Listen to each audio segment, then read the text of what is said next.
حاتم تائی کی بیٹی قیدی ہو کے آئی تھی اور مسلمان مجاہدین نے اس کے علاقے پر حملہ کیا تو وہ قیدیوں کے ساتھ آئی.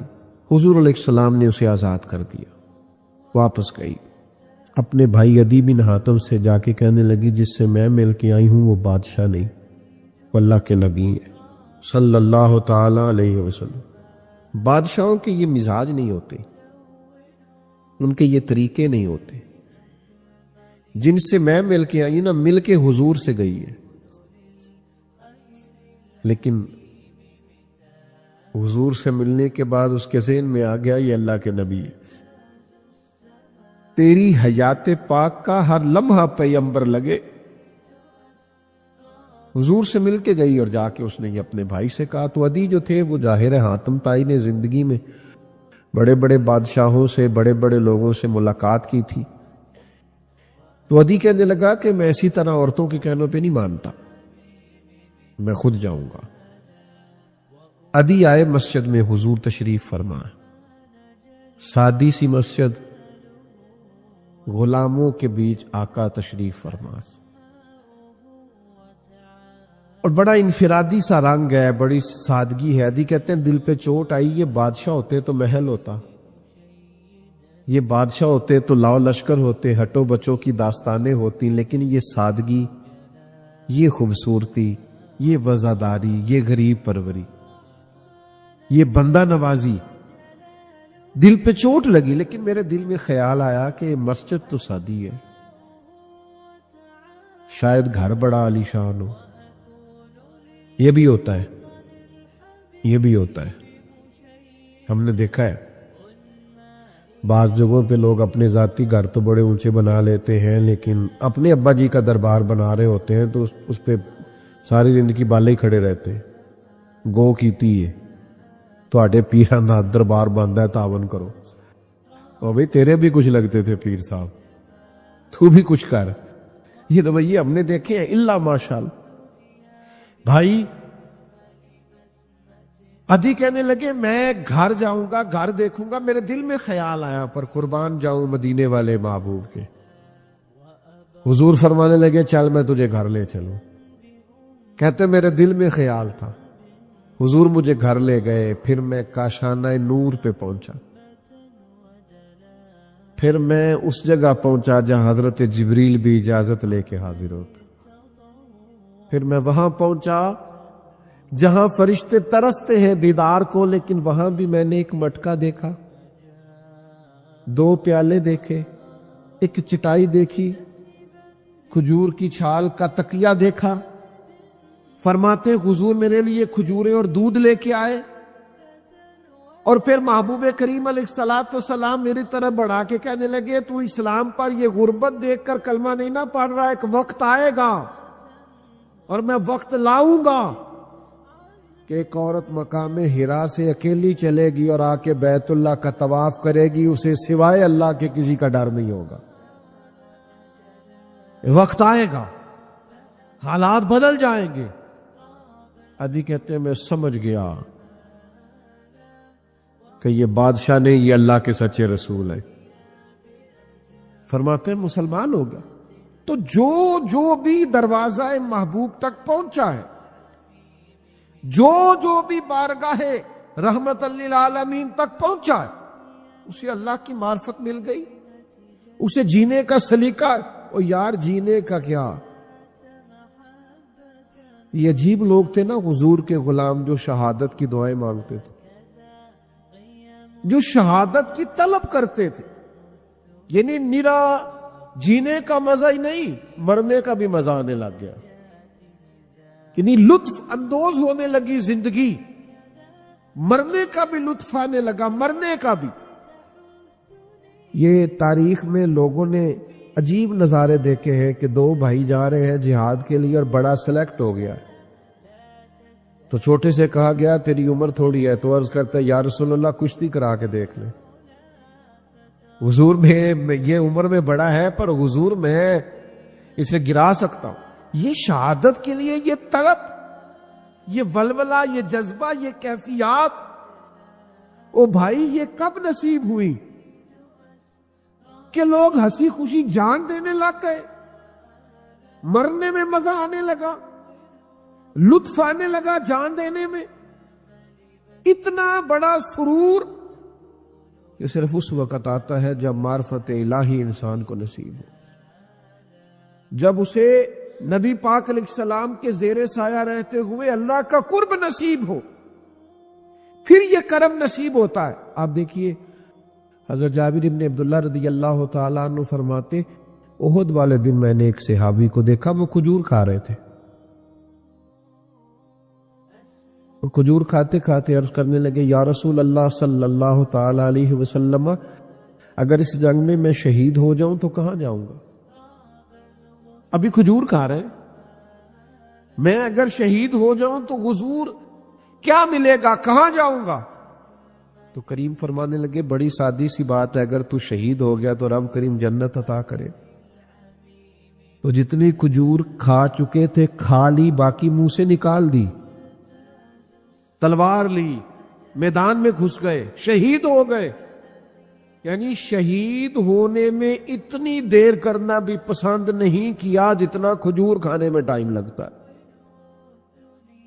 اس لیے کہ وہ جو ایک خاص تڑپ ہے، وہ طلب ہے انسان کی کہ اللہ کے راستے میں میری جان جائے، مجھے شہادت کا مرتبہ ملے۔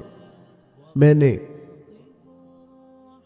بڑے قریب سے بعض لوگوں کو دیکھا ہے، بڑے مخلص ہوتے ہیں، بڑے نفیس ہوتے ہیں، بڑے اچھے ہوتے ہیں، لیکن کسی رستے کی تلاش میں ہوتے ہیں، کسی صاحب درد کی تلاش میں ہوتے ہیں، ڈھونڈتا پھرتا ہوا اقبال اپنے آپ کو، ڈھونڈتا پھرتا ہوا اقبال میں اپنے آپ ہی گویا مسافر، آپ ہی منزل ہوئے، ڈھونڈتے ہیں، تڑپ ہے ایک۔ یاد رکھو یہ رسول اللہ صلی اللہ علیہ وسلم کا مقام ہے کہ تم حضور کی بارگاہ تک جاؤ گے تو سارے پردے ہی آنکھوں سے اٹھ جائیں گے، سارے اندھیرے دور ہو جائیں گے، ساری ظلمتیں کافور ہو جائیں گی۔ ہماری زندگی کے اندر ایک اہم پہلو جس سے ہم بڑی تکلیف کا شکار ہو جاتے ہیں، اور بعض اوقات اذیت ناک حد تک وہ بات چلی جاتی ہے، وہ ہوتا ہے لوگوں کا باتیں کرنا۔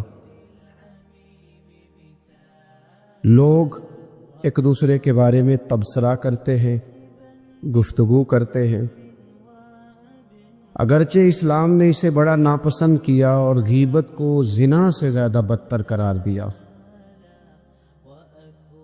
لیکن معاذ اللہ ثم معاذ اللہ لوگ پھر بھی اس اخلاقی کمزوری کا شکار ہو جاتے ہیں اور لوگوں کے بارے میں گفتگو کرتے ہیں۔ پھر لوگوں کی وہ باتیں جب ہم تک پہنچتی ہیں، جس کے بارے میں بات کی جا رہی ہوتی ہے، جب اس تک پہنچتی ہے تو وہ شخص بڑی اذیت کا شکار ہو جاتا ہے،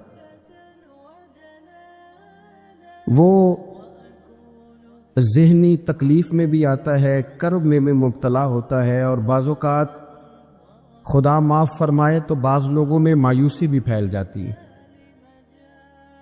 آپ قرآن مجید فرقان حمید کو دیکھیں تو اللہ تعالیٰ نے قرآن مجید میں فرمایا کہ وَإِذَا قِيلَ لَهُمْ آمِنُوا كَمَا آمَنَ النَّاسُ، جب منافقین سے کہا جائے کہ اس طرح ایمان لاؤ جس طرح کے باقی لوگ ایمان لائے ہیں، یعنی صحابہ کرام، قالوا تو وہ کہتے ہیں انؤمن کما آمن السفہاء، ہم اس طرح ایمان لے ہیں جس طرح معاذ اللہ یہ بیوقوف ایمان لائے، ان کی طرح ایمان لے ہیں۔ الا انہم هم السفہاء، اللہ فرماتے ہیں خبردار ہو جاؤ یہی بیوقوف ہیں، ولکن لا یعلمون، لیکن یہ جانتے نہیں، انہیں اس بات کی خبر ان لوگوں کو جو کائنات کے بہترین لوگ ہیں زمین پر، انبیاء کے بعد صحابہ، ان کو لوگوں نے بیوقوف کہہ دیا، باتیں کر دی۔ آپ قرآن مجید دیکھیے سورہ قلم کے اندر اللہ تبارک و تعالی نے اس بات کا بھی جواب ارشاد فرمایا ہے جب لوگوں نے کہا تھا کہ معاذ اللہ حضور تو مجنون ہے، تو اللہ نے فرمایا محبوب آپ رب کے فضل سے مجنون نہیں ہیں، بلکہ اللہ نے آپ کو خلق عظیم کا مالک بنایا ہے۔ وَإِنَّكَ لَعَلَىٰ خُلُقٍ عَظِيمٍ۔ لوگ بات کرتے ہیں، اب کر جاتے ہیں، اور شوق رکھتے ہیں تبصرہ کرنے کا۔ تو میں نے بہت سارے لوگ ایسے زندگی میں دیکھے ہیں جو لوگوں کی باتوں کی وجہ سے اذیت میں آ گئے، تکلیف کا شکار ہو گئے۔ اور میں اور آپ تو کسی کھاتے میں نہیں، حضرت ابو بکر صدیق رضی اللہ تعالیٰ عنہ جیسے لوگ، افضل البشر بعد الانبیاء بالتحقیق حضرت صدیق اکبر۔ آپ قرآن مجید 30ویں پارے کی تلاوت میں یہ بات دیکھیں گے کہ جب حضرت ابو بکر صدیق نے غریب غلاموں کو خرید کر آزاد کرنا شروع کیا، حضرت بلال حبشی کو، حضرت عامر بن فہیرہ کو اور کچھ غلاموں کو خرید کر آزاد کیا، تو لوگ کہنے لگے کہ یہ بلال نے کبھی کوئی احسان کیا ہوگا ابو بکر پر، تبھی تو خرید کے آزاد کیا ہے، ورنہ کیا ضرورت تھی اتنے پیسے لگانے کی، کوئی تو بات ہوگی۔ اللہ تعالیٰ نے اس کا بھی قرآن مجید میں اعلان فرمایا ابو بکر نے جو کیا ہے رب کی رضا کے لیے کیا ہے۔ تو گفتگو کرنا، بات کرنا، لوگوں کا اتنا یہ خطرناک مزاج ہے، ایک جملہ کہہ کے لوگ سائڈ پہ ہو جاتے ہیں، بندہ بیچارہ ساری رات تڑپتا رہتا ہے، ایک فکرے کا تبصرہ کر کے لوگ کونے میں چھپ جاتے، اور کسی آدمی کے لیے وہ اسے سولی پہ لٹکا جاتے، اپنی زبان کے تیروں سے لوگ پریشان کرتے۔ پہلے تو اللہ سے یہ معافی مانگے کہ رب اس جرم سے ہمیں محفوظ فرمائے۔ اور اب تو لوگوں کی زبانیں اتنی لمبی ہو گئیں کہ وہ صحابہ تک چلی گئی ہیں، اہل بیت نبوت تک چلی گئی۔ تبصروں کے شوق میں لوگوں نے یہ دیکھا ہی نہیں کہ میری حیثیت کیا ہے اور میں بات کس کی کر رہا ہوں، میری اوقات کیا ہے اور میں تبصرہ کس پہ کر رہا ہوں۔ بے باک ہونا اور بات ہے، اور بدتمیز ہونا، ان دونوں میں فرق ہوتا ہے۔ تو میرے عزیز، ایک تو اس سے پرہیز کریں، اور کہیں گے اب ہوتا کیا ہے، ہم اس کا نفسیاتی اثر لیتے ہیں، ہم اس کا اثر لیتے ہیں۔ میں اکثر کہتا ہوں سارے لوگ ہی کانوں کے کچے ہوتے ہیں، کچھ تھوڑے زیادہ ہوتے ہیں، کچھ تھوڑے کم ہوتے ہیں، اور بعض لوگ کہتے ہیں اتنے لوگ فلانے بندے کی بات مانتے ہیں۔ تو میں نے کہا دنیا میں تو آج بھی کافر زیادہ ہیں، کافر زیادہ ہیں، شیطان کے پیروکار آج بھی، تو زیادہ ہونا کوئی آپ کی دلیل ہے ہمیشہ؟ یہ کیا بات ہوئی کہ فلانے کی اتنے لوگ بات مانتے؟ یہاں تو میں نے یہ دیکھا ہے اس معاشرے میں کہ جھوٹے سے جھوٹا آدمی، اس کے بھی فالوور ہوتے ہیں، دغے باز سے دغے باز بندہ، اس کے بھی گویوں کے فالوور، اداکاروں کے فالوور، فلانے کے فالوور۔ اس کا یہ تو بھئی انسان کا مزاج ہے، ہر بندہ کانوں کا کچا ہے، کوئی تھوڑا زیادہ کچا ہے، کوئی تھوڑا کم کچا ہے، تو باتیں تو ہوگی، لوگ منہ میں زبان رکھتے ہیں تو گفتگو تو کریں گے۔ اب یہ اثر لینے والے پہ ہے کہ وہ اس کا اثر کس طرح کا لیتا ہے۔ ہمارے ہاں بڑے بڑے سمجھدار لوگ نفسیاتی ہو جاتے ہیں، بڑی بڑی سمجھدار خواتین نفسیاتی ہو جاتی ہیں، میری ساس باتیں کرتی ہے، میری نند باتیں کرتی ہے، مجھے فلانا باتیں کرتا ہے، مجھے فلانا۔ بھائی باتیں، جس کے منہ میں زبان ہے اس نے بات تو کرنی ہے۔ اب آپ نے کیوں یہ دعویٰ کر لیا ہے کہ آپ اتنے اونچے چلے جائیں کہ آپ کو بات ہی کوئی نہ کرے؟ کیا حرج ہے اس میں؟ اگر کوئی آپ کو بات کر دے تو کیا ہے ہم؟ کسی نے کر لی تو پھر کیا ہوا؟ اس کا اتنا اثر قبول کرنا کہ ساری رات سونا ہی نہ، پریشان ہو جانا۔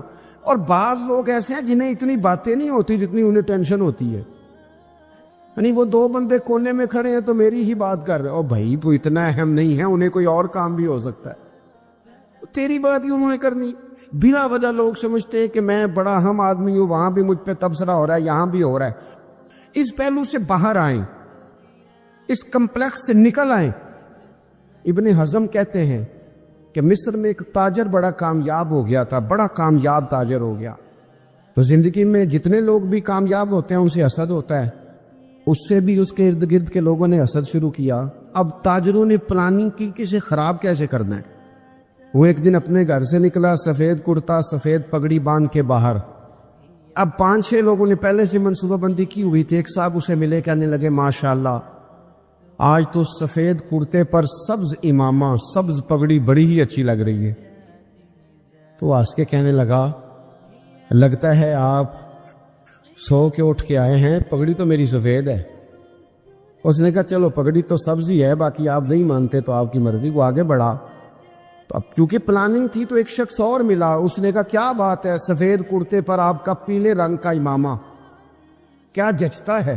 اس نے کہا یار کو خدا کا خوف کر۔ ہنس کے کہا کیا ہو گیا، تیری اینک کا نمبر تو نہیں تبدیل ہونے والا ہوا؟ اور بھائی میں نے تو سفید کرتا اور سفید ہی امامہ باندھا ہے۔ اب 2-3 لوگوں کی دفعہ تو وہ مسکرایا، لیکن وہ ڈھیر سارے لوگوں نے منصوبہ بندی کی تھی۔ وہ جب چوتھے کے پاس گیا تو اس نے بھی کہا کہ کیا بات ہے سفید کرتے پر پیلے رنگ کے امامے کی؟ اس نے کہا پیلا کہاں ہے؟ اب وہ غصے ہونے لگا۔ اب وہ چھٹے کے پاس گیا تو اس نے کہا جناب کیا بات ہے سفید کرتا اور کالا امامہ؟ اب وہ غصے میں اتنا باولا ہوا کہ پہلے ہنسا پھر رویا، پھر اسے سمجھ نہ آئی کہ دکان کا تالا کس چابی سے میں نے کھولنا ہے۔ بس وہ شام ہوئی تو اس بیچارے کو بچوں نے روڑے مارنے شروع کر دیے۔ وہ اتنی تکلیف میں آ گیا کہ لوگ اسے پاگل کہنے لگے۔ کیوں؟ اس لیے کہ لوگ منصوبہ بند، افواہ تھی نا کہ میری طبیعت خراب ہے، تو لوگوں نے حال پوچھ پوچھ کر بیمار کر دیا۔ لوگوں کی باتیں، لوگوں کے تبصرے، لوگوں کے کومنٹس۔ بولے امام شافعی فرمانے لگے لوگوں کی باتیں پتھروں کی طرح ہوتی ہیں، یہ روڑوں کی طرح ہوتی ہیں، اگر انہیں کمر کے اوپر رکھ لو گے نا تو یہ تمہاری کمر توڑ دیں گی، اور اگر تم ان کو اپنے پیروں کے نیچے رکھ لو گے تو تمہارا قد اونچا ہو جائے گا۔ بس دنیا میں وہ لوگ پریشان ہوتے ہیں جو لوگوں کی باتوں کو کندھوں پر سوار کر لیتے، جو پیروں کے نیچے رکھے، جو پاؤں کے نیچے رکھے ان کا قد۔ وہ پرانے زمانے میں نا عارف رومی رحمۃ اللہ علیہ فرماتے ہیں کہ ایک بیل گائے گر گئی تھی کنویں کے اندر، تب وہ لوگ اس کو نکال تو نہیں سکتے تھے تو انہوں نے اس طرح کیا کہ مٹی ڈالنی شروع کر دی کہ اب بدبو آئے گی، پریشانی ہوگی، تو اس کو بند کر دیتے ہیں اندر ہی کنویں کو، کنواں نئی جگہ پہ کھود لیتے۔ انہوں نے جب اس کے اندر مٹی ڈالی نا تو وہ گائیں جو تھی وہ مٹی جھاڑ کے تو مٹی کے اوپر آ گئی، انہوں نے پھر مٹی ڈالی تو وہ تھوڑی اور اوپر آ گئی، اور مٹی ڈالی تو اور وہ مٹی ڈالتے گئے اور گائیں وہاں سے کنویں سے باہر آ گئی۔ لوگوں نے دفن کرنا چاہا، وہ باہر نکل آئی۔ او میرے بھائی، لوگ بھی اپنی باتوں میں دفن کرنا چاہتے ہیں، لیکن یاد رکھنا جو چمکنے والے تھے وہ چمکتے ہی رہے، جن کو اللہ نے عزت دی تھی ان کی گھٹائی کوئی نہیں سکا۔ اتنی لمبی زبانیں کھول کے لوگوں نے صحابہ کے بارے میں باتیں کی، باتیں ہو رہی ہیں، لوگ جن کو دبانا چاہتے تھے۔ آج نہیں صوفیاء کی مخالفت شروع ہوئی، ان کے زمانے میں بھی ہوئی، ان کے دور میں ان کے خلاف کتابیں لکھی گئیں، لکھنے والے خدا جانے کہاں ہیں، اور داتا صاحب ہو رہی ہے، خواجہ صاحب ہو رہی ہے۔ حضور غوث اعظم کے ان کے زمانے میں بھی ایسا نہیں ہوا کہ بڑی خوشی سے لوگوں نے آگے بڑھ کے پھول ڈالے ہوں، ان کے دور میں باقاعدہ جتھے تیار ہوئے، جتھے، اور پورا کام کیا گیا۔ اور ویسے بھی اگر کوئی شخص آپ کا مخالف ہی نہیں ہے تو پھر آپ کو چمکنے کا مزہ کیسے آئے گا؟ کوئی تو مخالف ہو نا، کوئی تو ہو نا جو کوئی بات کرے۔ دیکھیں نا، اگر اندھیرا نہ ہو، رات نہ ہو، تو بلب کی کوئی اہمیت رہ جائے گی؟ یہ چمکتا ہی تب ہے جب اندھیرا زیادہ ہوتا ہے۔ ہم کہتے ہیں اندھیرا ہو گیا، اور بھائی تجھے چمکنے کا موقع دیا ہے اندھیرے نے، تجھے اس نے عروج دیا، تم دیے باد مخالف سے نہ گھبرا اے عقاب، یہ تو چلتی ہے تجھے اونچا اڑانے کے لیے، تو باتوں سے پریشان نہ ہوں۔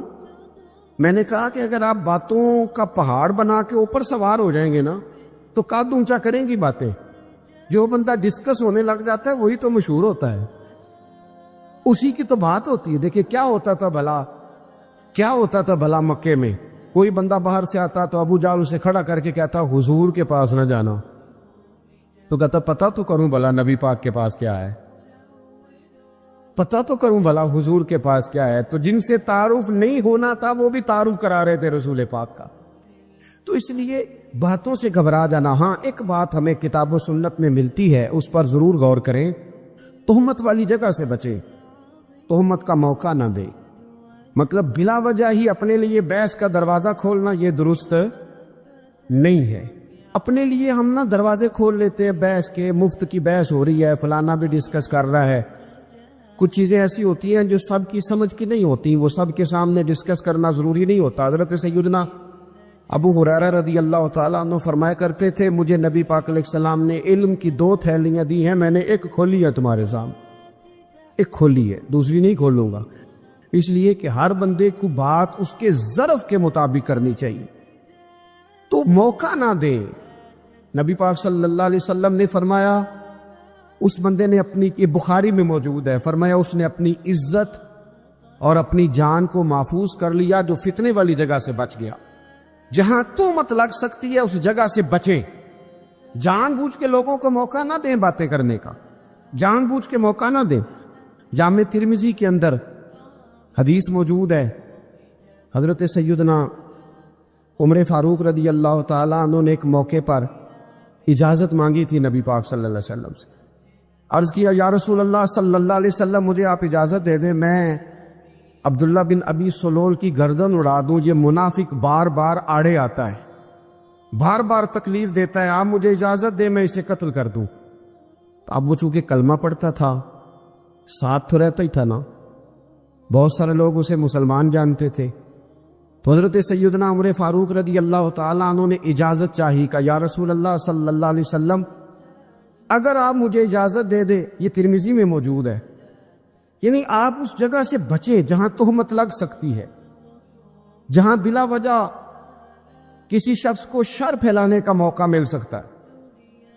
یا رسول اللہ مجھے اجازت دے میں عبداللہ بن ابی سلول کی گردن اڑا دوں۔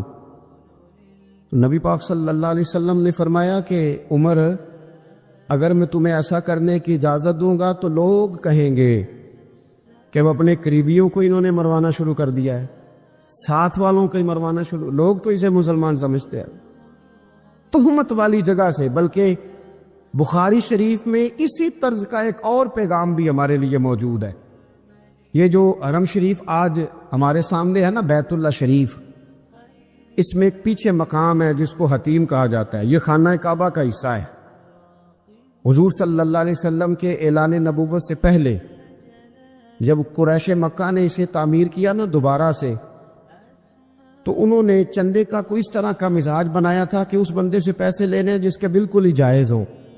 اس ترتیب سے انہوں نے خانہ کعبہ کی تعمیر کی کہ پھر وہ ساری تعمیر نہ کر سکے، حتیم باہر رہ گیا۔ تو نبی پاک صلی اللہ علیہ وسلم نے ایک دن فرمایا، بخاری میں موجود ہے، حضور فرمانے لگے، عائشہ اگر تمہاری قوم جاہلیت کے قریب نہ ہوتی، کیونکہ ابھی قریب جاہلیت چھوٹی ہے نا، ابھی لوگوں نے کلمہ پڑھنا شروع کیا ہے، فرمایا اگر یہ جاہلیت کے قریب نہ ہوتے تو میں کعبے کو انہی بنیادوں پر دوبارہ بنا دیتا جن بنیادوں پر حضرت ابراہیم علیہ السلام نے بنایا تھا۔ لیکن چونکہ یہ جاہلیت کے قریب ہیں، ان کی سمجھ میں چیز نہیں آئے گی، یہ شک میں پڑ جائیں گے، پریشان ہو جائیں گے، لہذا میں یہ کام نہیں کرتا۔ بہت ساری چیزیں ایسی ہیں کہ جن کی وجہ سے بعض سادہ لوگ ابہام کا شکار ہوتے ہیں، ابہام کا۔ ہمارے علماء نے اس طرح کیا کہ بڑے طے کر کے عقائد کے عنوانات امت تک پہنچائے۔ ہر آدمی ہر شعبے کا اسپیشلسٹ نہیں ہوتا، بہت ساری لوگ باتیں مریض کے سامنے کرنے والی نہیں ہوتی، وہ صرف لواحقین کو بتانے والی ہوتی۔ پھر کچھ لوگ اور آئے جنہوں نے کہا کہ ہم تو ایفیشنسی دکھائیں گے، کچھ خاص ہر بات کھول کر لوگوں کے سامنے رکھیں گے۔ اس کا نقصان پھر یہ ہوتا ہے کہ سادہ لوگ مشکلات کا شکار ہوتے ہیں، وہ پھر جب کہتے ہیں ہر چیز ڈسکس کر لینی چاہیے تو پھر باتیں دور نکل جاتی ہیں۔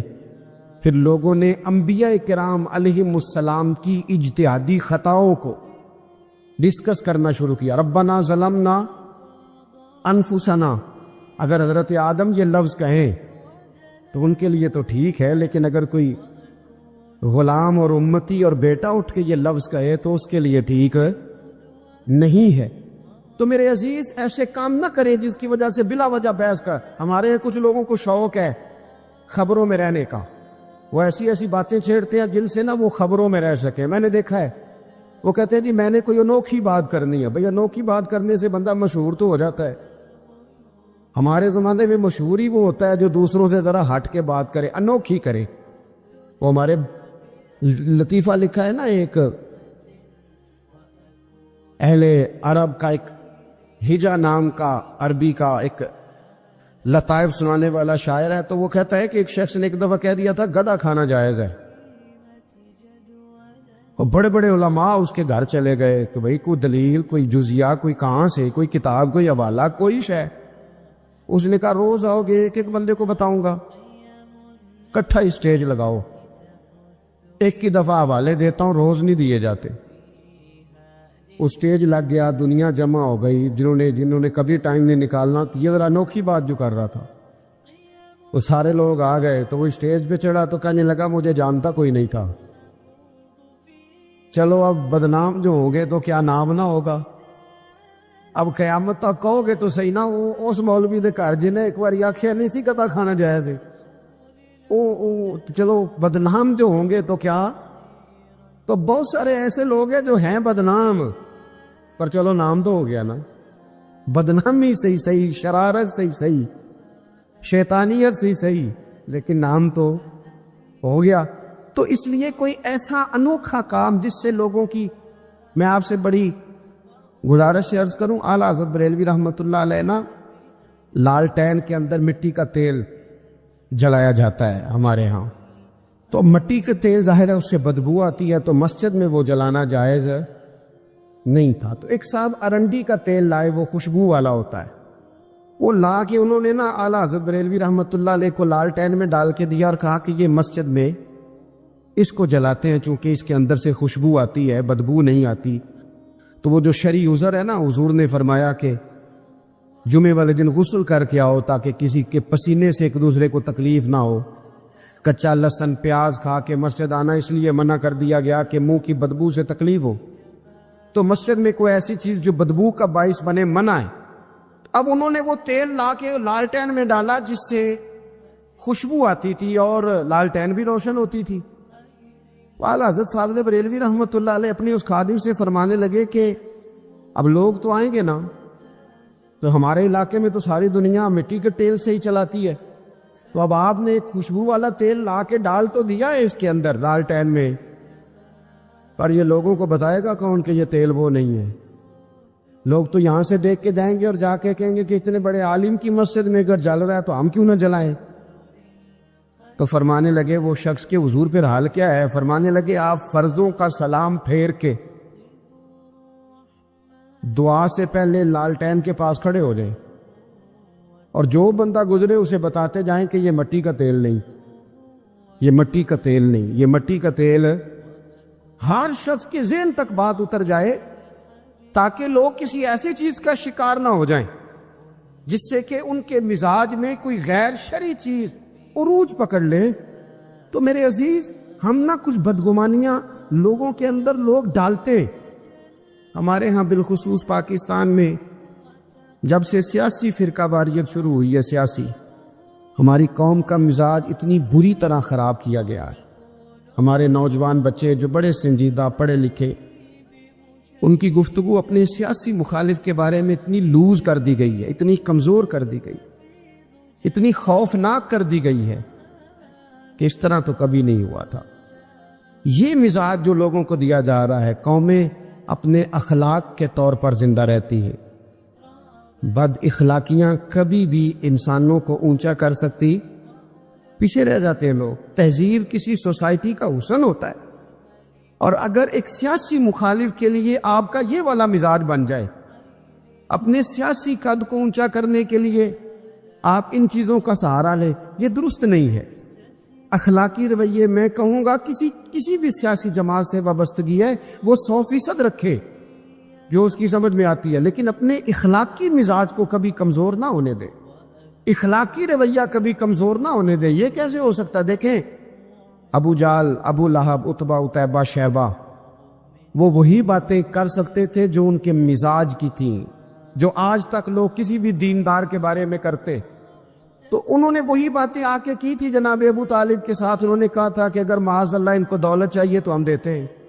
بڑے سے بڑے مخلص آدمی پر آج لوگ دعویٰ نہیں کرتے کہ دولت کے لیے لگا ہوا ہے۔ انہوں نے کہا دولت چاہیے تو دیتے ہیں، اگر کسی خاتون سے نکاح کرنا چاہتے ہیں تو کرا دیتے ہیں، سرداری چاہیے تو دے دیتے ہیں۔ اب یہ سوچ ہی اتنی ہے، اس سے آگے جاتی نہیں۔ وہ معاذ اللہ حضور کے بارے میں اور بھی باتیں کرتے، یہ شاعر ہیں، یہ جادوگر ہیں، یہ فلاں ہیں، لیکن میرے نبی پاک علیہ الصلوۃ والسلام نے کبھی بھی ان کی ذاتی زندگی کو ڈسکس نہیں کیا، کبھی نہیں کیا۔ ابو جہل شراب پیتا تھا، لیکن حضور نے کبھی سوسائٹی میں یہ بات لوگوں کے سامنے بیان نہیں کی۔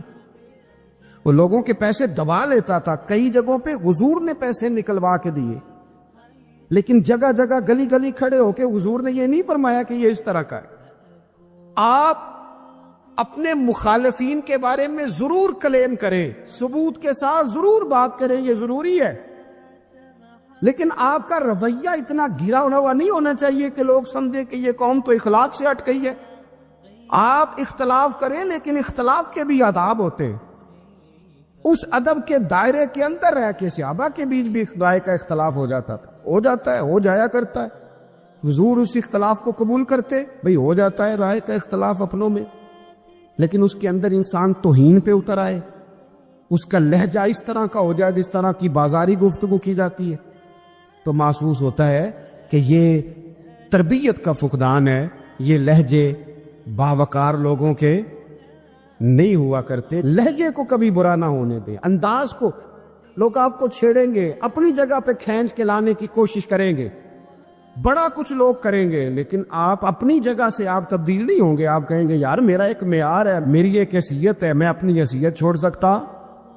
میں اپنی حیثیت نہیں چھوڑ سکتا۔ ہر بندے کو آپ ڈسکس کریں گے تو تہمت والی جگہ سے ضرور بچے، بدگمانی سے ضرور بچے، لیکن ہر شخص کو اس کے معیار کے مطابق اتر کا جواب دینا یہ باوقار لوگوں کا سٹیٹس نہیں ہوتا۔ وہ کہتے ہیں جا بات کر جا کے، تو کون ہوتا ہے تیری بات کرے؟ اب ہم ہر شخص کے منہ لگے، یہ کیسے ہو سکتا ہے؟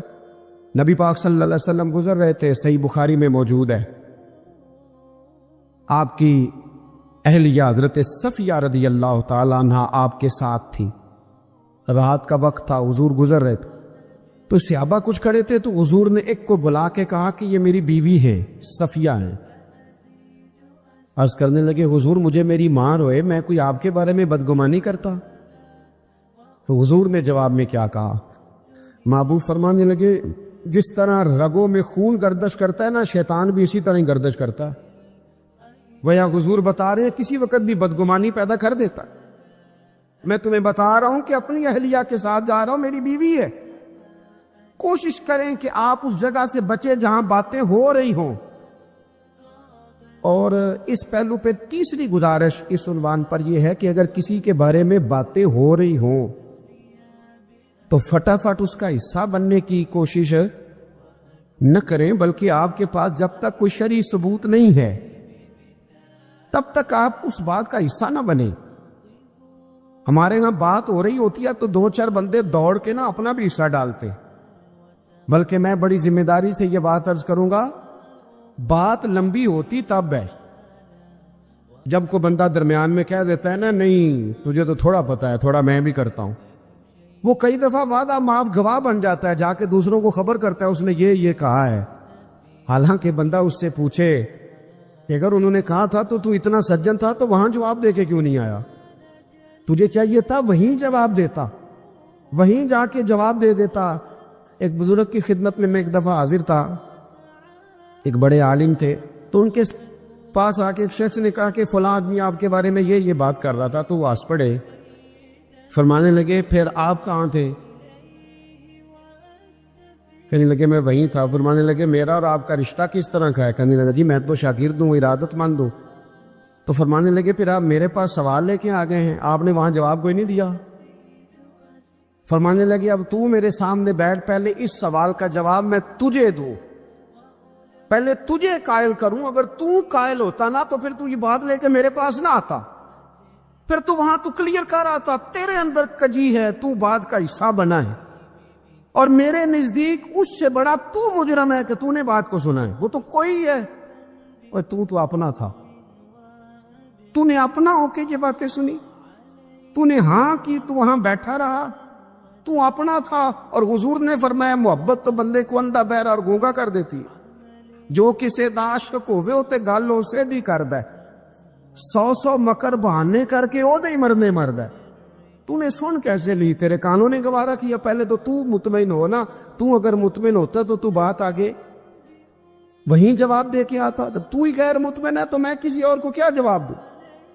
تم مدد کریں اپنے بھائی کی اس معاملے میں کہ اگر آپ کلیئر ہیں تو پھر آپ اسے وہی کلیئر کریں، کہیں یار میری بات سن، یہاں تک تو بات ٹھیک ہے، اس بات کا میں گواہ ہوں، یہ ہو سکتی نہیں۔ اور نبی پاک کا یہ طریقہ ہے۔ مسند امام احمد بن حنبل میں حدیث موجود ہے، حضرت عبداللہ ابن مسعود رضی اللہ تعالیٰ عنہ، کمال آدمی حضرت عبداللہ ابن مسعود، حضور نے فرمایا عبداللہ ابن مسعود سے قرآن سیکھا کرو، یہ اسی طرح پڑھتے ہیں جس طرح میرے اوپر نازل ہوا تھا۔ حضرت عبداللہ ابن مسعود کو نبی پاک علیہ السلام نے فرمایا درخت پہ چڑھ کے ذرا میرے لیے مسواک تو اتار دو۔ حضرت عبداللہ ابن مسعود کی پنڈلیاں پتلی پتلی تھی، ٹانگیں پتلی تھی، وہ درخت پہ چڑھے، ہوا چلی تو کپڑا تھوڑا ہٹ گیا تو بعض لوگ ان کی پتلی پنڈلیوں کا مذاق اڑانے لگے، معاذ اللہ، دیکھو کیسی باریک باریک پنڈلیاں ہیں، کیا انداز ہے۔ اب حضور بیٹھے ہیں نا، تو انہوں نے جو بات کی تھی وہ بات بھی درست تھی، پنڈلیاں واقعی پتلی تھیں، اور کوئی بھی اس انداز میں دیکھتا تو شاید مسکراتا۔ جب انہوں نے کہا نا دیکھو پتلی پنڈلیاں، تو حضور نے ہمارے لیے طریقہ کیا چھوڑا، ہمارے لیے سیرت کیا چھوڑی؟ حضور سید عالم فوراً ارشاد فرمانے لگے، نبی پاک فرمانے لگے چپ کرو، تم میرے عبداللہ کی پنڈلیوں کو پتلا پتلا کہہ رہے ہو نا، قیامت کے دن جب میزان لگے گا اور ان پنڈلیوں کا تمہیں وزن پتہ چلے گا، پھر پتہ چلے گا میرے عبداللہ کی شان کیا ہے۔ یہ بڑی وزنی پنڈلیاں ہوں گی، جب ان کا میزان پر وزن تلے تو آپ دفاع کریں۔ نبی پاک صلی اللہ علیہ وسلم نے فرمایا اگر کسی جگہ تیرے بھائی کی عزت پر حملہ ہو رہا تھا اور تو بچانے پر قادر تھا اور تو نے اس کی عزت سے اس شر کو روک دیا، کہا نہیں یار ایسی بات نہیں ہے، تم غلط کہہ رہے، فرمایا اگر تم کسی کی عزت کا دفاع کرو گے تو فرمایا جہاں تمہاری عزت خراب کی جا رہی ہوگی رب وہاں تمہاری عزت کا دفاع فرمائے گا، اللہ تمہاری عزت کا محافظ بن جائے گا۔ لیکن ہم کیا کرتے ہیں؟ ہم لوگ باتیں کر رہے ہوتے ہیں تو ہم ان باتوں میں ایک بات اور شامل کرتے، ہم ان باتوں میں ایک بات اور شامل کر لیتے ہیں اور انداز اختیار کر لیتے ہیں، اور جو آپ کے حق میں ہے اس نے مخالف نہیں ہونا، اور جو مخالف ہے اس نے کبھی حق میں چھوڑیں۔ آپ کس کو قائل کر رہے ہیں؟ جس کی سمجھ میں آتی ہے وہ قبول کرے، نہیں آتی تو دروازہ کھلا ہے، کہیں اور تشریف لے جائے۔ ہمارا یہ مزاج بن گیا کہ بلا وجہ کی وضاحتیں بھی بندے کو کمزور کرتی ہو، بلا وجہ ہم کمزور پڑ جاتے ہیں، تھوڑے بے نیاز ہو جائے، چھوڑے کچھ بے نیاز بنے، طبیعت کوئی بے نیاز، ہم نہ بے نیاز نہیں ہوتے، ہر بات کو سوچتے ہیں، ہر بات کی وہ جی وہ فلانے نے پتہ کیا کہا ہے، تو بڑی معذرت سے بالخصوص خواتین کا مسئلہ ہوتا ہے، وہ کہتے ہیں پوری دسو، نہیں دسو نے آنکھیں کی بھئی آپ نے کیا کرنا ہے، اس کے لیے پھانسی کا حکم لگانا ہے آپ نے، چھوڑ دے، بات ہو گئی، ختم ہو گئی۔ اپنی زندگی میں تھوڑی سی بے نیازی بھی پیدا کریں، تھوڑی سی بے نیازی، ہر ایک کی بات سننا، ہر ایک کی بات پر غور کرنا، ہر بندے پر تبصرہ شروع کر دینا، وہ تو تکلیف آ جائے گی۔ وہیں سے جہاں سے بات شروع کی تھی پھر وہیں لاتا ہوں کہ باتوں کا اثر لیں لیکن صرف خیر کی باتوں کا اثر لیں، لیکن صرف اچھے لوگوں کی باتوں کا۔ ہر ایک کی بات کا اثر لوگے، لوگ دو قدم نہیں چلنے دیں گے۔ اور دوسرا میں آپ کو بڑی ذمہ داری سے عرض کرتا ہوں، ہم ویژن والے لوگ ہیں، ہماری 1400 سال کی تاریخ ہے، ہم ویژن والے لوگ ہیں۔ یہ نہیں ہے کہ ادھر ایک بندہ آیا تو تھوڑی سی ہم اس کے پیچھے چلے جائیں گے، پھر کل ایک اور آئے گا تو تھوڑا سا اس کے پیچھے چلے جائیں گے۔ یہ تو وہ لوگ ہوتے ہیں جن کے پیچھے بنیاد نہیں ہوتی، اور جن کی پوری بنیادیں ہونا۔ وقت زیادہ ہو گیا، ورنہ میں آپ کو اپنی سند پڑھ کے بتاتا کہ ہماری سند امام بخاری تک کیسے جاتی ہے اور امام بخاری کی رسول پاک تک کیسے جاتی۔ یہ تو ایک تسلسل ہے، تو اس لیے بڑی جلدی آزمائش کا شکار نہ ہوا کریں۔ باتیں کس لیے؟ جو بندہ ویلا ہے اس نے بھی 4 باتیں تو ہر بات کا اثر نہ لے۔ بالخصوص جوانوں سے کہتا ہوں، ٹارگٹ اچیو کرنے کے لیے سب سے پہلے تو مقاصد کا تعین کرے جانا کے دور، پھر اس پہ لگ پڑے۔ باتیں ہوتی رہیں گی لیکن باتوں کو پشت پہ سوار نہیں کرنا، باتوں کو پاؤں کے نیچے رکھنا ہے، قد اونچا ہو جائے گا۔ ایک زازان نام کا نا گویا تھا، آواز بڑی سریلی تھی۔ شراب خانے میں جب محفلیں سجتی تھی تو معاذ اللہ وہ گانے گایا کرتا تھا، سریلی آواز تھی۔ حضرت عبداللہ ابن مسعود حضور کے صحابی، حضور نے فرمایا عبداللہ ابن مسعود اسی طرح قرآن پڑھتے ہیں جس طرح میرے اوپر نازل ہوا تھا۔ عبداللہ ابن مسعود نا چھوٹا قد اور پتلی پتلی ٹانگیں تھی حضرت عبداللہ ابن مسعود کی۔ ایک دن درخت پہ چڑھے ہوئے تھے تو کچھ لوگوں نے نا، بچے کرتے ہیں نا مذاق، معاذ اللہ کچھ نے کہا کتنی پتلی ٹانگیں۔ اللہ کے محبوب علیہ السلام نے فرمایا قیامت کے دن عبداللہ ابن مسعود کی ٹانگوں کا وزن احد پہاڑ سے بھی زیادہ ہوگا۔ زبردست صحابی ہے، اور حضور نے فرمایا میں نے جس کو گورنر بنایا، کسی جگہ امیر بنایا، مشورہ کر کے بنایا، اگر میں کسی کو بغیر مشورے کے امیر بناتا تو عبداللہ ابن مسعود کو بناتا۔ حضرت عبداللہ ابن مسعود گزر رہے تھے تو وہ جو زازان نام کا گویا تھا وہ گانے گا رہا تھا، سریلی آواز کانوں میں آئی، کھڑے ہو کے کہنے لگے کون ہے؟ کہا جناب زازان نام کا گویا ہے۔ مصطفیٰ کریم کے شانوں والے غلام کی زبان سے لفظ نکلے، کتنی سونی آواز ہے، کاش یہ قرآن پاک کی تلاوت کرتا۔ اللہ اکبر، کاش کوئی ایسا ہو تو صحیح جو ہمیں کہے کہ کاش یار تو قرآن پڑھتا، کتنی سونی آواز ہے، کاش تو نعت پڑھتا۔ کوئی کہے تو صحیح، کوئی کہتا ہی نہیں، کوئی کہتا ہی نہیں کتنا سونا چہرہ ہے، کاش اس پہ داڑھی ہوتی، کوئی کہتا ہی نہیں میری ملت کے جوانوں۔ حضرت عبداللہ ابن مسعود کہنے لگے کاش یہ قرآن پاک پڑھتا، یہ کہہ کے چلے گئے۔ باہر وہ نکلا نا، جب سارے لوگ باہر نکلے اس معاذ اللہ بری مجلس سے، تو چیم گوئیاں ہو رہی تھی کہ آج تو یہاں حضرت عبداللہ ابن مسعود بھی آئے تھے۔ تو زازان سے کسی نے کہا کہ آج نا حضرت عبداللہ ابن مسعود نے تیری آواز سنی، تیری آواز، تو وہ کہہ رہے تھے کاش اتنی سونی آواز سے قرآن پڑھتا تو مزہ آتا، کاش۔ وہ کہنے لگا نبی پاک کے صحابی نے میرا نام لیا ہے، گویا ہو کے میرا ذکر کیا ہے، حضرت عبداللہ ابن مسعود نے میرا نام لے کے کہا کہ کاش میں قرآن پڑھتا۔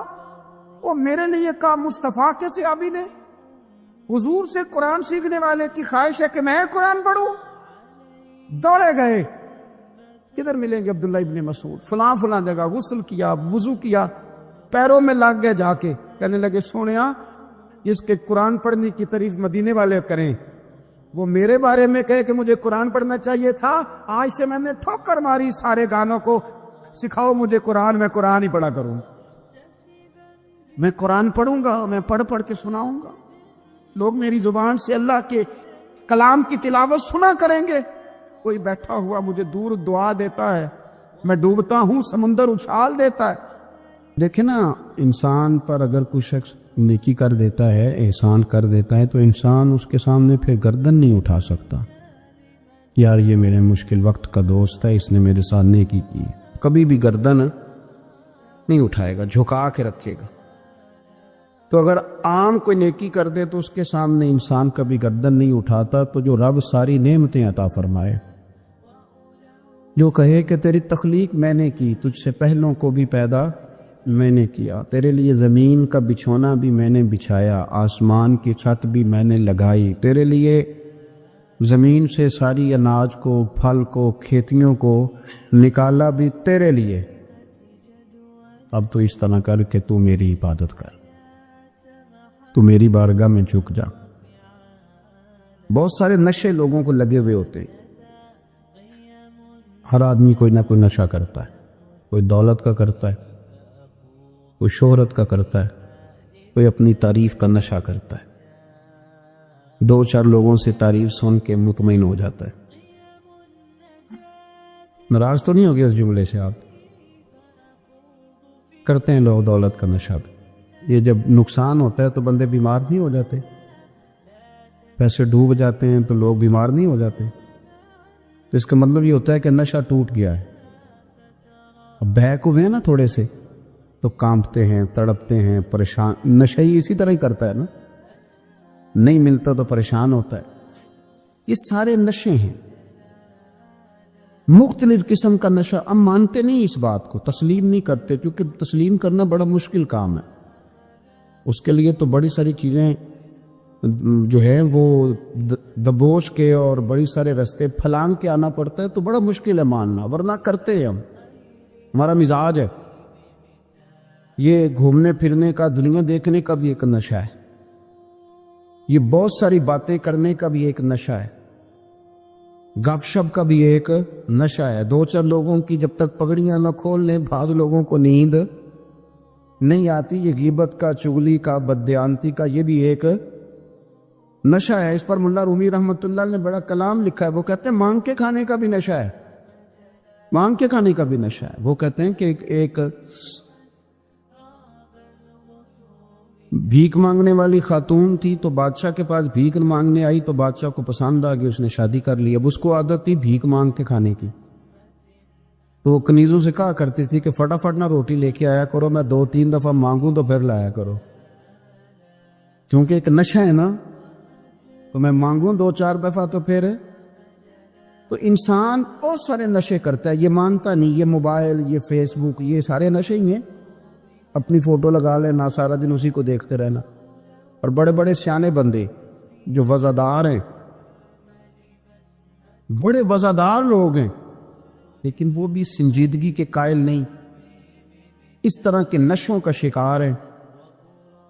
یہ سارے نشے ہیں جو ہم نے پال لیے. ہمارے صوفیاء، ہمارے بزرگ فرماتے ہیں کہ تم اس طرح کرو، اگر سارے نشوں سے بچنا چاہتے ہو تو سجدے کا نشہ شروع کرو، سجدے کا نشہ شروع کرو. یہ نا اقبال کہتے ہیں عطار ہو، رومی ہو، رازی. آپ بات کو سمجھیں، عطار ہو، رومی ہو، رازی ہو، غزالی ہو، کچھ ہاتھ نہیں آتا بے آہ سحر گاہی. کہتے بہت بڑا صوفی ہو جیسے فرید الدین عطار تھے، بہت بڑا تصوف کا امام ہو جیسے امام غزالی تھے، بہت بڑا تفسیر کا استاد ہو جیسے امام رازی ہو. عطار ہو، رومی ہو، رازی ہو، غزالی ہو، پر کچھ ہاتھ نہیں آتا بے آہ سحر گاہی. اگر سویرے اٹھ کے روتا نہیں نا اللہ کی بارگاہ میں، اگر تہجد نہیں نہ پڑھتا، تو کچھ ہاتھ نہیں آتا بے آہ سحر گاہی. پھر اس کو کوئی چیز نصیب. میری بات کی سمجھ آ رہی ہے آپ حضرات؟ جب تک آپ سویرے نہیں اٹھتے، آپ اللہ اللہ نہیں کرتے، آپ کو نوافل کا چسکا نہیں، عبادت کا مزہ نہیں. فرمایا میری عبادت کرو، یہ شوق پیدا کرو، میں نے تمہیں پیدا کیا ہے. ہم لوگوں کے نشے، مختلف نشے، بڑا عجیب رنگ ہے. محفل کی صدارت کرنے والے بڑے پیر صاحب، بڑے القابات، خو بیچ میں سے بندہ تلاش کرنے سے بھی نہیں ملتا، اتنے بڑے لقب ہیں اس کے. لیکن وہ ساج سمر کے 2.5 گھنٹے بیٹھا رہا محفل میں، اور نماز کا وقت آیا تو اس نے مختصر سی پڑھی اور نکل گیا. میں ہلکے سے سجدے کیے. اتنا بڑا عشق رسول، نعت خواں، ہو کیا بات ہے.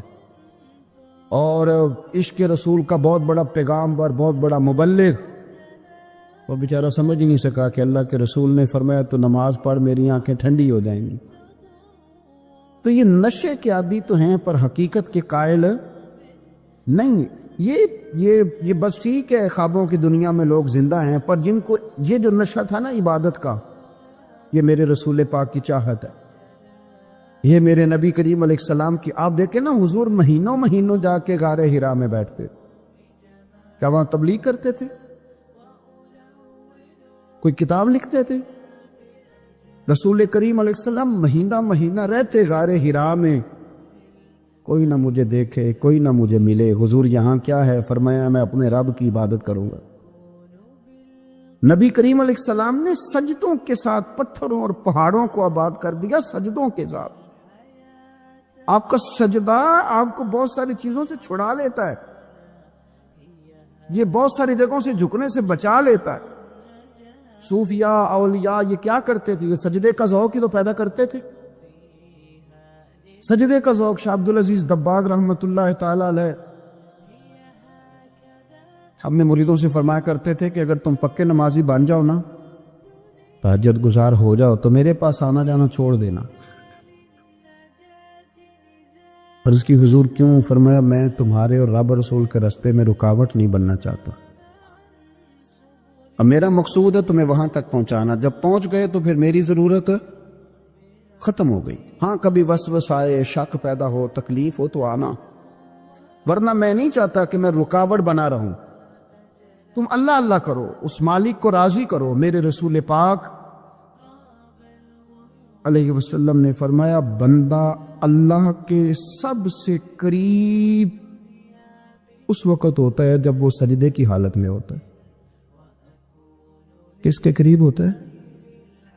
اللہ کے سب سے قریب ہوتا ہے، وہ بڑا نیڑے ہے رب کے، بڑا قریب ہے، اس لیے کہ وہ حالت سجدہ میں، وہ جب سجدے کرتا ہے نا اس کی بارگاہ میں جب جھک جاتا ہے۔ آپ ذرا سجدے کی کیفیت دیکھیں نا، زبان بھی یہاں ہے، آنکھ بھی یہاں ہے، کان بھی، عقل بھی ساری، اس نے سارا کچھ رکھ دیا سجدے۔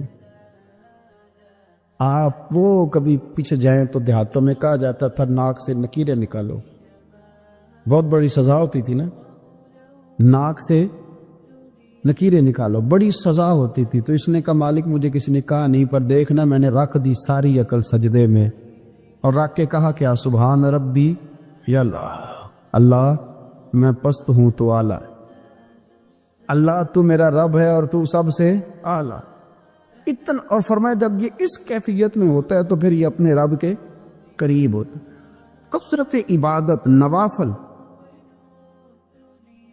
ہمارے ہاں عمرے کی قرآن اندازی محفلوں پہ ہونے لگ گئی ہے، حالانکہ حدیث سے ثابت نہیں۔ میں دوستوں سے کہتا ہوں جائز ہے، کرنی چاہیے، عمرے کی قرآن اندازی جائز ہے، پر کسی حدیث میں نہیں آئی کہ قرآن اندازی کرو عمرہ کرو۔ حدیث میں قرآن اندازی یہ آئی ہے کہ نبی پاک علیہ السلام نے فرمایا تمہیں پتہ چل جائے نا پہلی صف کا ثواب کتنا ہے، تم قرآن اندازی کرو۔ عمرے کی قرآن اندازی کا تو پوسٹر چھپتا ہے، تو یہ والی قرآن اندازی کب ہونی ہے؟ ہونی چاہیے کہ نہیں؟ حضور نے فرمایا تمہیں پتہ چلے کہ اس کا ثواب کتنا، تو تم قرآن اندازی کرو، تم قرآن ڈالو۔ جب آپ نماز پڑھ رہے ہوتے ہیں، جب آپ کا مصلی آباد ہوتا ہے، صلاح الدین ایوبی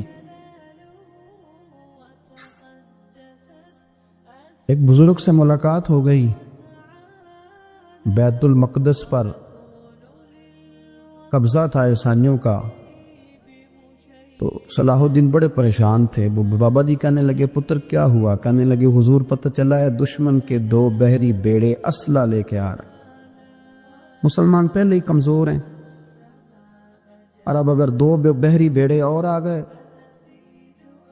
تو حضور مسئلہ بن جائے گا۔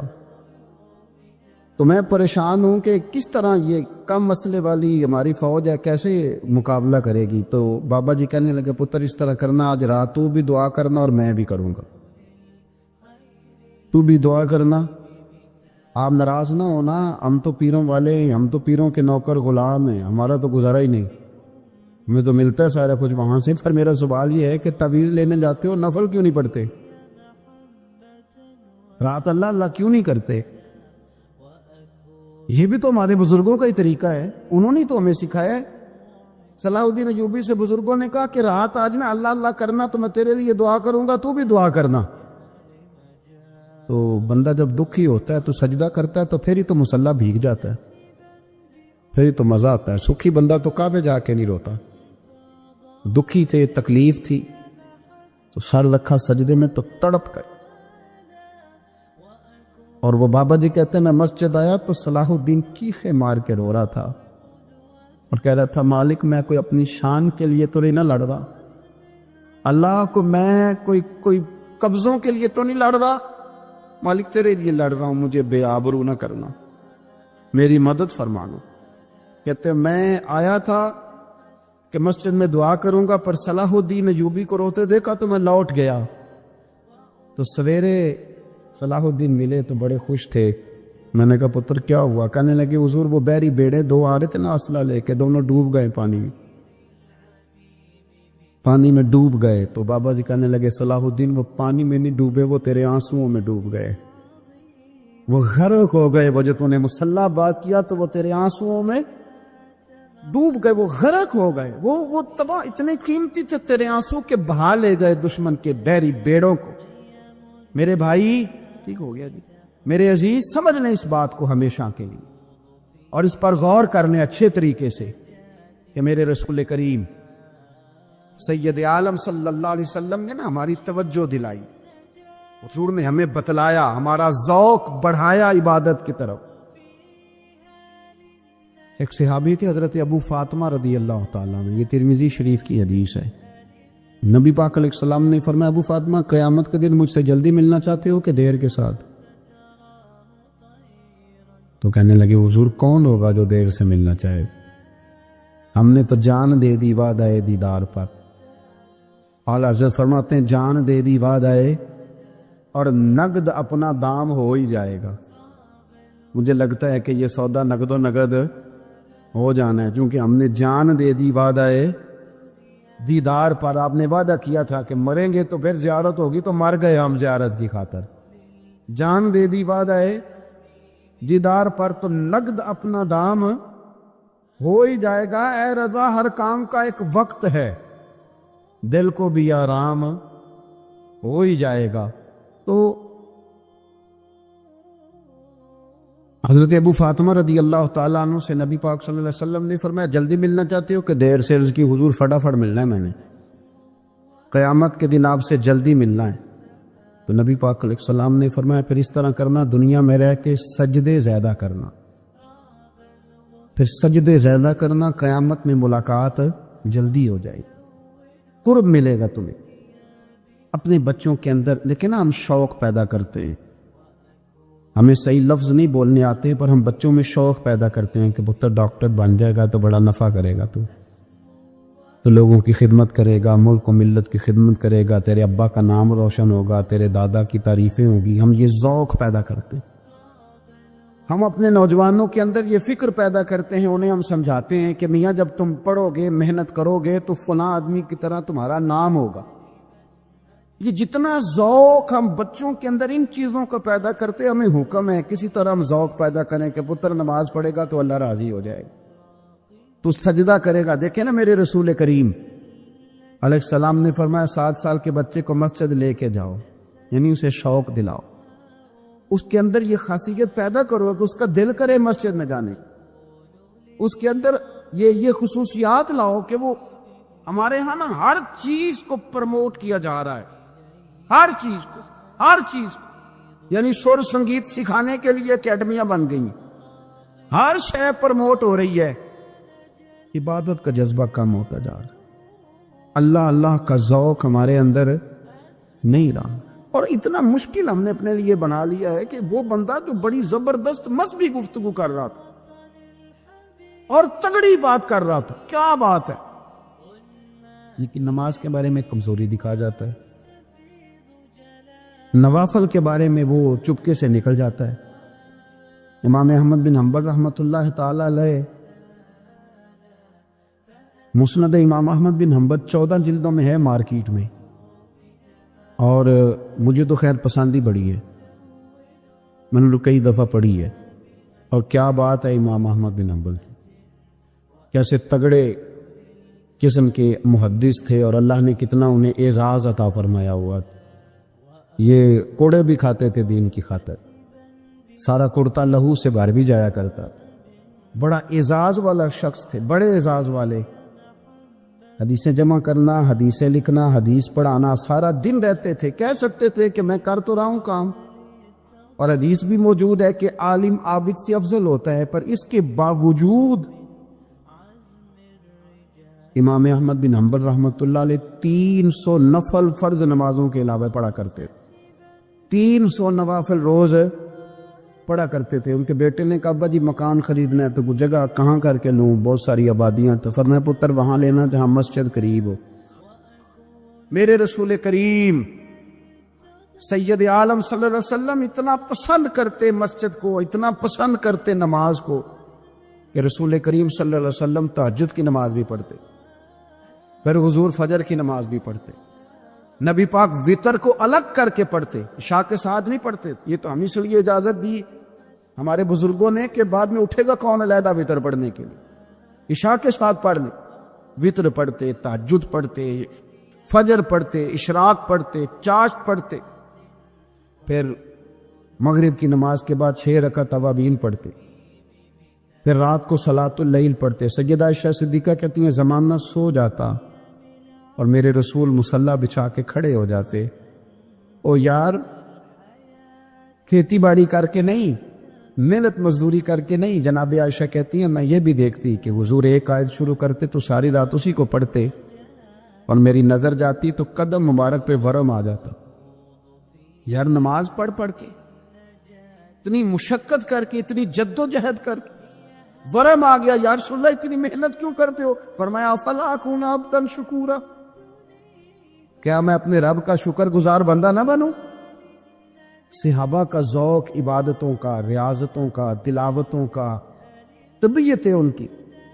مستدرک کے اندر حدیث ہے رسول کریم صلی اللہ تعالی علیہ وآلہ وسلم کی پیاری زوجہ حضرت عائشہ صدیقہ رضی اللہ تعالی عنہ فرماتی ہیں نبی پاک کی بارگاہ میں عرض کیا گیا یا رسول اللہ صلی اللہ تعالی علیہ وسلم ذرا ارشاد فرمائیے گا عورت پر سب سے زیادہ حق کس کا ہے؟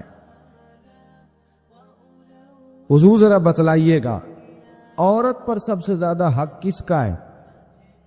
تو یہ کسی مفتی کا قول نہیں, یہ کسی دانشور کی رائے نہیں, یہ اس محبوب کا قول ہے جنہیں اللہ تبارک و تعالی نے دنیا میں راحت اور آرام دینے کے لیے مبعوث فرمایا ہے. یا رسول اللہ صلی اللہ علیہ وسلم عورت پر سب سے زیادہ حق کس کا ہے؟ تو حضور نے فرمایا اس کے خامن کا. اسی مجلس میں, اسی محفل میں وہ شخص اٹھ کے نہیں گیا, وہی شخص حضور سے سوال کرنے لگا حضور تو مرد پر حق کس کا زیادہ ہے؟ عورت پر تو میں نے پوچھ لیا, نیا شخص نہیں آیا, نیا آدمی نہیں آیا.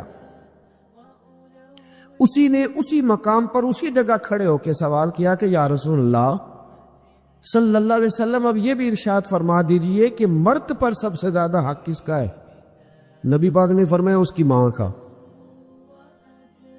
عورت پر سب سے زیادہ حق کس کا ہے؟ اس کے شوہر کا. اور مرد پر سب سے زیادہ حق کس کا ہے؟ اس کی ماں کا. یہ حقوق, یہ تعین ہے جو نبی پاک صلی اللہ علیہ وسلم نے کر کے دیا. یہ حقوق کی وہ والی وضاحت ہے, اور یہ ہر آدمی کا وہ والا مقام ہے جو میرے محبوب علیہ الصلوۃ والسلام نے اپنی امت کو خود بتایا ہے کہ یہ اس کی جگہ ہے اور یہ اس کی جگہ ہے. اب یہاں ایک بات اور قابل غور ہے, مرد کی عورت پر بھی حقوق ہیں, عورت کے مرد پر حقوق ہے. انشاءاللہ تعالیٰ ایک موضوع آ رہا ہے, اس میں ان چیزوں کی کچھ زیادہ وضاحت کروں گا, یہاں صرف اشارہ دیتا ہوں. نبی پاک صلی اللہ علیہ وسلم کی خدمت میں ایک عورت حاضر ہوئی, اس نے عرض کی یا رسول اللہ صلی اللہ علیہ وسلم مجھے بتائیے گا مرد کے کیا حقوق ہیں, اگر میں ادا کر سکتی ہوں تو شادی کروں. حضور ذرا بتلائیے گا. تو یہ حدیثیں ہم نے بیٹیوں کو رٹانی ہے, یہ حدیثیں ہم نے بہنوں کو یاد کرانی ہے. میرے نبی پاک علیہ الصلوۃ والسلام سے پوچھا, امام حاکم نے لکھا ہے کتاب البر کے اندر, اس کو ابن جوزی علیہ الرحمہ نے نقل کیا ہے, یا رسول اللہ صلی اللہ علیہ وسلم مجھے بتائیے گا خامند کے حقوق کیا ہے؟ اور خاتون عرض کرتی حضور اگر تو میں ادا کر سکتی ہوئی تو نکاح کروں گی ورنہ نہیں کروں گی. اللہ کے رسول صلی اللہ تعالی علیہ وآلہ وسلم نے ارشاد فرمایا بھئی بات یہ ہے کہ اگر خامند کے جسم سے پیپ نکلے, ریشہ نکلے اور خون نکلے, عورت اپنی زبان سے صاف بھی کرے تو پھر بھی خامند کا حق ادا نہیں ہوتا. اور نبی پاک صلی اللہ علیہ وسلم نے وضاحت کر دی. کسی جگہ آپ کو نہیں ملے گا کہ اللہ کے محبوب نے فرمایا ہو کہ میں اگر سجدہ جائز ہوتا تو میں لوگوں سے کہتا مجھے کرو. یہ کہیں نہیں فرمایا. حالانکہ امام الانبیاء ہیں. محبوب اس حدیث میں فرمانے لگے سنو، اگر خدا کے علاوہ کسی کو سجدہ جائز ہوتا تو میں عورت کو کہتا کہ اپنے خامد کو سجدہ کرے. میں کہتا عورت کہ وہ اپنے خامد کو سجدہ کرے. تو نبی پاک صلی اللہ علیہ وسلم نے وضاحت کر دی، فرمایا کہ اگر تو یہ والے حق تو ادا کر سکتی ہے تو نکاح کر. وہ خاتون بڑی سمجھدار تھی، فوراً بول اٹھی، کہنے لگی حضور میں نہیں حق ادا کر سکتی، لہذا میں نکاح نہیں کروں گی. میرے عزیز، عورت کو ذمہ داری سونپی. پھر میرے نبی پاک صلی اللہ تعالی علیہ وسلم نے مرد کے لیے بھی ان حقوق کا تعین فرمایا.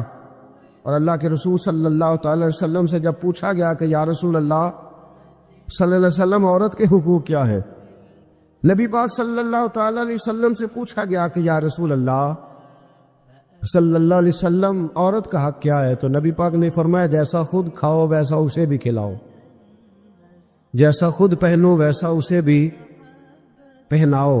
اور حضور علیہ الصلوۃ والسلام نے فرمایا کبھی بھی عورت کے چہرے پر نہ مارنا، کبھی بھی اس کے ساتھ بغض نہ رکھنا، اسے کبھی بھی تکلیف نہ دینا، اور اسے اگر چھوڑنا ہوا تو اپنے گھر کے اندر چھوڑنا.